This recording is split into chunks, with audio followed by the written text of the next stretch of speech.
Lina, kindly read.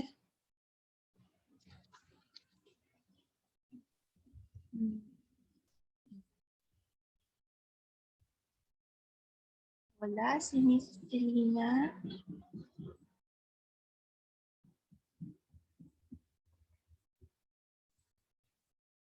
Wala po ata siyang mic. Okay. Oo nga, naka-unmute siya pero we cannot hear her voice. Ayan. Sige po, Miss Amber, kindly read. If 2 1/4 kilos of pork cost 475 and 15 cents, how much will 4 1/2 kilos cost? Okay, so ito yung proper solution for this problem. Yung direct proportion, ganito yung kanyang placing ng mga ratios or numbers or items. Okay, ganito. For every 2 1/4 kilos daw of pork, ito yon. For every 2 1/2 kilos of pork, ang pricing or ang costing ay 475 and 15 centavos. Ulit.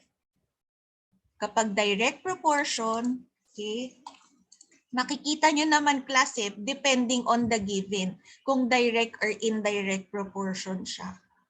Yan. So 2 1/2, 1/4 rather, 2 1/4 dito, and then 4 1/2. If you observe, nag-increase po yung kilos of pork. Okay, nag-increase yung kilos of pork. Mr. Lopez, wait lang class ha. Okay, yan. Di ba pumapasok pa eh. Okay. Ang pricing, again, 475 pesos and 15 centavos. What if naman daw, using the same costing, okay, ang binili niya ay 4 1/2 kilos.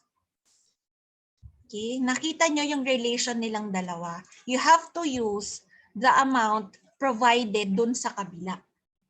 Okay, ibig sabihin merong direct or connected yung kanilang mga items or ratios given.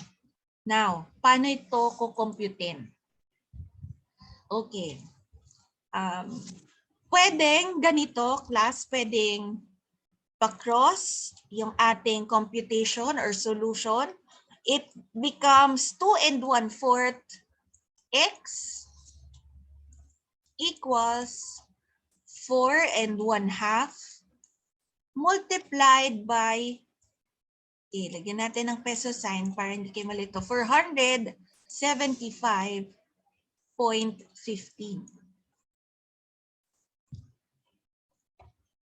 Okay. Kinross siya klasa, ito kinuha natin, nilagay natin sa ating left side. Ito din sila, kinuha natin, nilagay to the right side of the equation. Okay? Ito nasa left.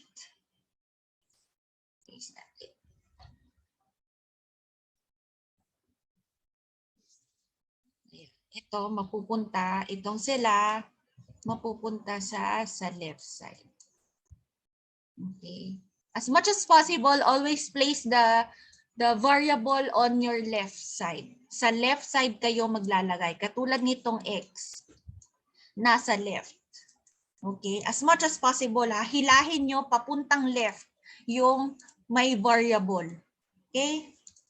Sige, based din naman dito sa solution, okay, sa equation, ganito po ang magiging equation na on sentence. Okay, number sentence. Now, let's leave 2 1/4 muna dyan. Okay, 2 1/4 x. Okay, let's multiply 4 1/2 by 475 and 15. 4 1/2 is the same as 4.5, right? 4.5 in decimal kasi kalahati. 1/2 is 0.5 in decimal. 1/2 is 0.5. So yung 4 1/2 natin, it becomes 4.5 multiplied by 475 and 15 centavos. 475.15 times 4.5.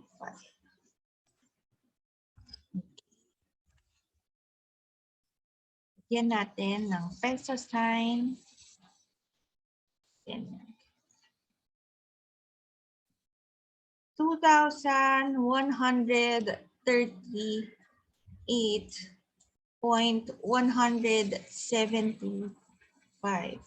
Pwede rin 0.18. Pwede rin, nag-round off na tayo. Pwede rin round off to the nearest ones. Pwede rin 0.2. Gawin mo. 2,138.2. Pwede rin, class. Now, isolate na natin tong x. Variable x. Isolate na natin. Okay, x is equals to 2,138.175 centavos. Okay. By 2 and 1/4. 2 and 1/4 is the same as 2.25. Ang 1/4 ay 0.25 in decimal. Tama? So divide na natin. Divided by 2.25. X equals 900. Lagyan natin ang pesos. 950.3.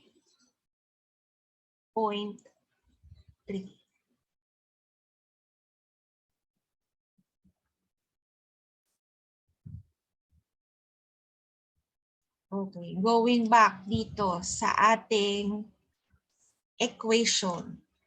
Okay. Lagyan na natin ng 950 dito. 0.3 pesos. Nakikita nyo, class, yung pag-increase. Nag-increase yung item dito, 2 and 1/4. Nag-increase din siya. It becomes 4 and 1/2. Okay, nag-increase. Therefore, 475 from 475.15, nag-increase siya into 950.3 pesos. Kuha, class, kasi nandito tayo sa direct proportion example. Ganito po ang ibig sabihin kapag direct. Once nag-increase yung kabilang item, the other item must also increase. If the other item decreases, magde-decrease din dapat yung sa kabilang side. Mayroong direct relation. Okay? Equal na yan, class. Equal na. 2 and 1/4 over 475 equals 4 and 1/2 over 950.3.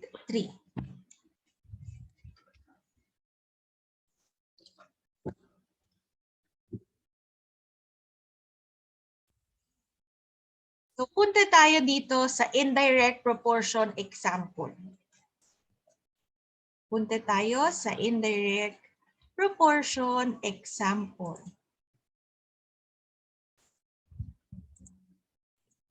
Papa-on tayo.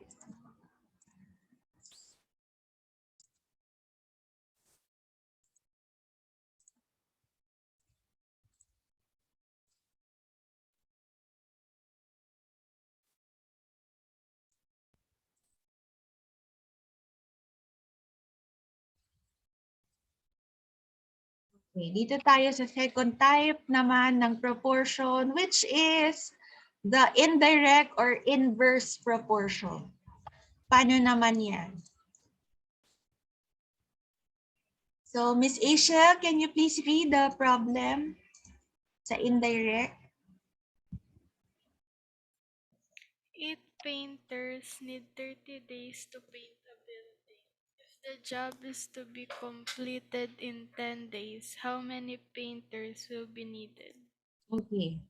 On this problem naman, sa indirect proportion, ganito, class. Kapag yung kabilang item or equal sa, nandito tayo sa equals. Kapag yung kabilang item, example, nag-increase, sa kabilang side, pwede siyang magde-decrease siya. Ganon kapag indirect. On the other hand, nag-decrease naman yung kabilang item. Yung kabilang side, nag-i-increase. Ganon ang indirect proportion. Hindi katulad nung dun sa direct proportion, yung mga variable or items, kapag nag-increase yung kabila, automatically nag-i-increase yung right side. Okay? Unlike indirect, pag nag-increase yung kabila, walang assurance na yung kabila ay mag-i-increase din. Pag nag-increase yung kabilang side sa indirect proportion, ang tendency, nagde-decrease yung kabila. Okay?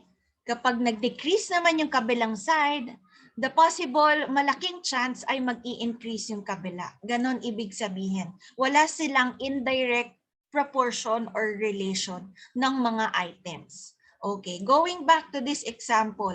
Sa 8 painters daw, aabutin ng 30 days. It will take the 8 painters paint the 30 days mag-paint ng isang building. Okay? Kung tutuusin, class, tatlo yung items dito. Painters, days, and building. Okay? But since one lang naman to, and you multiply to a number ay the number itself, right? So yan, medyo madali siya. So if the job is to be completed in 10 days, okay, in 10 days naman daw, how many painters will be needed?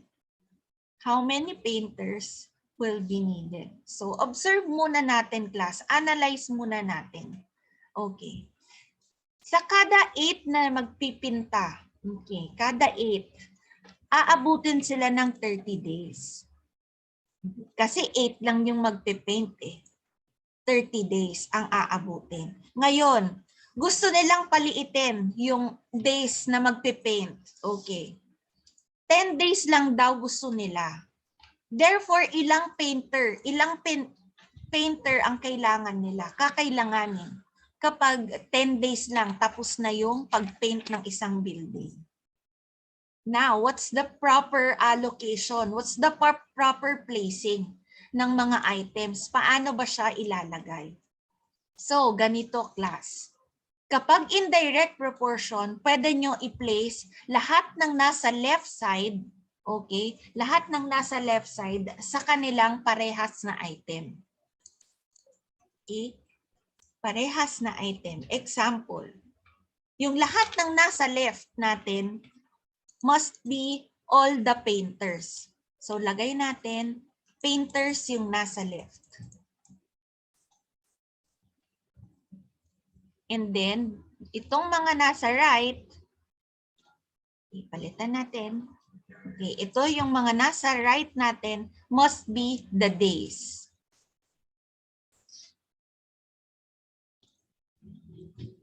Okay? Must be the days. Or pwedeng, class, may isa pa po akong sasabihin na pwede nyo ring option. Ganito. Side by side rather, yung mga magka-partner. Kunyari, nalito kayo ulit. Tanggalin ko tong painter's side, ito, painter's side, at saka day side. Tatanggalin natin. Example, hindi nyo alam na ganito siya. Okay, ito, hindi yan ganyan. Oh, kunyari, hindi nyo pa nakita. Example, class. Nakita nyo, for every 8 painters, merong 30 days. Okay. Lagay na kagad natin. Okay, magka-partner si 8 and 30, right? 8, 30. Ayan, ibig sabihin naka-ano sila, diagonal. Naka-diagonal sila. Kapag indirect ha, nakita nyo walang relation yung lahat ng mga items. Okay, 8 and 30. And then sa kabila, syempre, 10 and then 10. Pwede nyo ilagay, let's say, dito, ganun din. 10 and then X.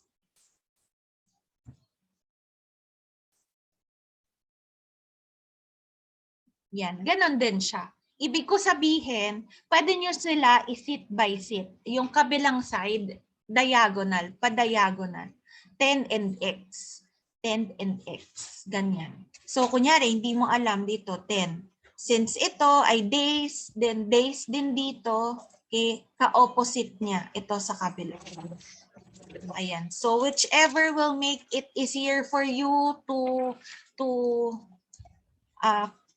solve, ayan. Please solve it the way you, it will make it easier for you to do. Yan, ganyan. So, going back.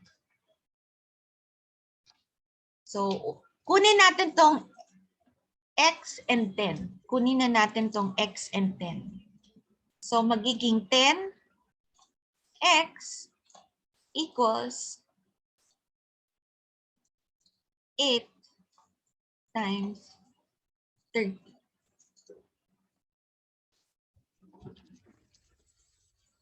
10x equals 8 multiplied by 30. Ayan, magko-cross lang din tayo. Naiiba lang siya class sa placing.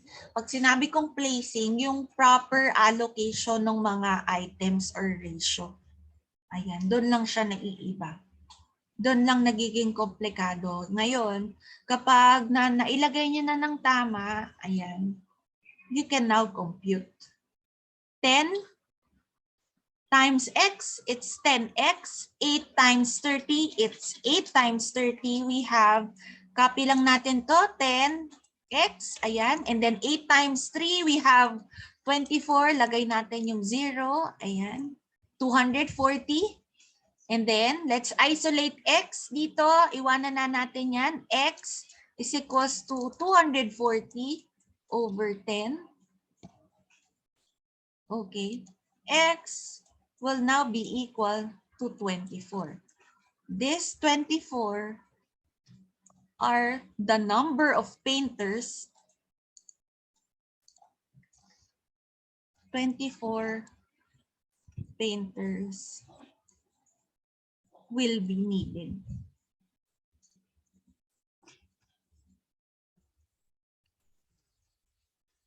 Okay, analyze na ulit natin. Okay, 24 class. So, lagay na natin dito, 24. 24. So, lagay na rin natin dito, 24 ang kapartner ng 10 days. 24 painters. For every 8 painters ulit, it will take them 30 days. Ngayon, pinaliit. Class, pinaliit. Yung 10 days gusto nila, yung 30 days gusto nila 10 days na lang. Painting the same building. Okay. Did you observe yung 8 painters naging 24, it increases. Okay, it increases. Yung sabi ko na 30 days, nag-decrease siya. So, ibig sabihin sa indirect, okay, sa indirect, it's either it increases the other and decreases the other. Okay? Pag nag-increase yung kabila, pwedeng magde-decrease din yung kabila. Pag nag-increase yung kabilang side ng ratio, mag-i-increase or decrease din yung kabila. Unlike again, dun sa direct proportion, basta automatic. Pag nag-increase yung kabila, increase ka agad yung kabilang side. Ganun po siya. Kapag nag-decrease sa direct nag-decrease, decrease din automatically. Okay? Whereas kapag indirect, again, wala silang assurance kung mag-i-increase or decrease yung other term or item. Okay po? Now, pwede nyo rin gawin to class. The means and extremes solution, the means and extreme solution, pwede natin yan gawin. Okay? So, paano ulit yung placing nito? Ayan, baka ito mas madalian kayo dito kapag ganito. Okay. Painter yung given. So, ito yon 8. Painter yung given. Lahat ng painter ulit dito sa kabilang side. Lahat ng days dito sa kabilang side. Baka mas madali ito para sa inyo than this one. Okay. Painter sa kabilang side, days sa right side natin. Class, yung ibang naka-off ba ng camera, nakikinig? Medyo nakakalito to class ha. Nakakalito. Hopefully you're listening. Okay.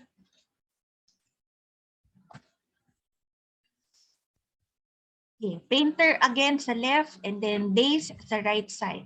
So, merong given na 8. Ito yon 8. And then, ang kapartner niya, 30. Okay, so lalagay mo 8 equals 30. Okay, kasi for every 8 painter, it will take them 30 days to finish. Now, merong tinatanong na means to, ito yung nasa loob, ito po yung ating means. Okay. Ngayon, kapag pinaliit, 10 days. Okay, 10 days. Ang kabilang side niya ay ilan? Yun yung tanong. So, extremes. Okay. Sa 10 days, ilan? So, feeling ko ito, mas madali nyo itong magagamit. Ayan. Mas madali ito siya. Ayan. Now, paano naman to sinusolve? Okay, paano naman siya sinusolve? Ganon din. Yun lang. So, 8 times 30. Kasi means tayo, yan. Inner, outer. Ayan, inner, outer. And then 10x. Ganon din siya. Nasa right side naman this time. Okay. Nasa right side. This time yung variable x. Okay. Ganon din. 8 times 3, it's 240 equals 10x. Okay. And then 240, okay, divided by 10 equals x. You will still arrive at the same answer, 24. X is equals to x, which is 24 painters. Okay. Meron bang question? Ayan, nakakalito ba? Ayan. So, sa inyong assignment, ayan, I gave you your assignment. Ayan, there are few who submitted. Ayan. 1, 2, 3, 4, 5, 6, 7, 8, 9, 10. 10 lang ang nag-submit. So, 25 kayo lahat. Wala pang kalahati. Ayan, sige. Choice nyo yan. Choice nyo not to submit. Ayan. Kahit wala pang scores, all I want you is to do your assignments.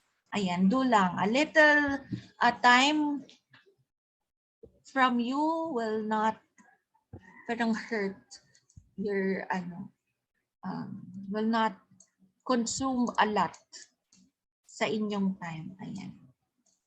So, paano yan? Marami ako nakita class na mayroong mga nalito. Ayan, nakakalito siya.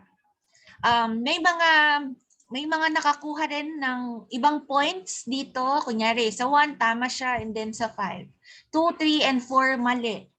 Ayan, sige. Let me show you the proper. Express daw the following statements in simple ratios. Okay. Kung 3 is to 54, madali yan. 3 is to 54. Listen class ha, 3 is to 54. Madali yan i-simplify. Divide lang natin by 3. Tama? I-divide lang natin by 3. But since statements ang given, okay, yung unang term ay in weeks, yung pangalawang term are in days, therefore we need to convert isa dyan. It's either the weeks or the days must be computed, must be converted. Tama, Mr. Marcos? Ganon, di ba? Kinonvert muna natin either the two. Either isa dyan. Either the 3 weeks or the 54 days. So, I am advising you to get yung pinakamaliit. Yun yung pinaka-tip ko. Yung pinakamaliit, katulad nito, 3 and 54, kunin nyo yung 3. Yun ang i-convert nyo. 13 and 8, ang i-convert ay 8. 3 and 1,200, ang i-convert ay yung 3. Ganon siya. 5 quarts, ang i-convert ay yung 5 to gallons. Ganon siya. 4 dozen, i-convert into pieces. Ganon po ang pag-compute. Okay, ngayon, kailangan natin malaman kung ilang days. Okay, since magko-convert tayo ng 3 weeks into 54 days, kailangan malaman natin ilang days ba meron sa 3 weeks. Ilang days meron sa 3 weeks. Now, for every week, there are 7, right? Correct. There are 7, Nathan. Correct. So, kung sabi dito ay 3 weeks, therefore, 7 times 3. 7 times 3. Yung tama natin dito would be, sige, type ko na lang, it would be 21 is to 54. Magiging ganyan na po yung ating bagong ratio. 21 is to 54. Now, kasi pag sinabi ulit class, di ba proportion, both ratios must be equal. They equal each other.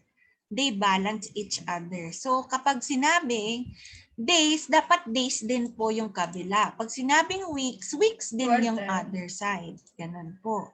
So kung 21 over 54, ano yung pwede natin ipang-divide sa 21 and 54? Isang number lang that can be divided to both 21 and 54. And that is not 7, but 3. Right? 3. 3 po ang gagamitin natin na pang-divide. Okay. Now, 21 divided by 3, it's 7. Okay. And then, 54 divided natin by 3. We have 18. Ngayon, pwede pa ba natin i-simplify si 7 and 18? Wala na po. 7 and 18 will now be the answer para sa A1. Okay, class. Babalik kayo, class, ha? Mag-end in a minute. Ayan. So, 7 is to 18.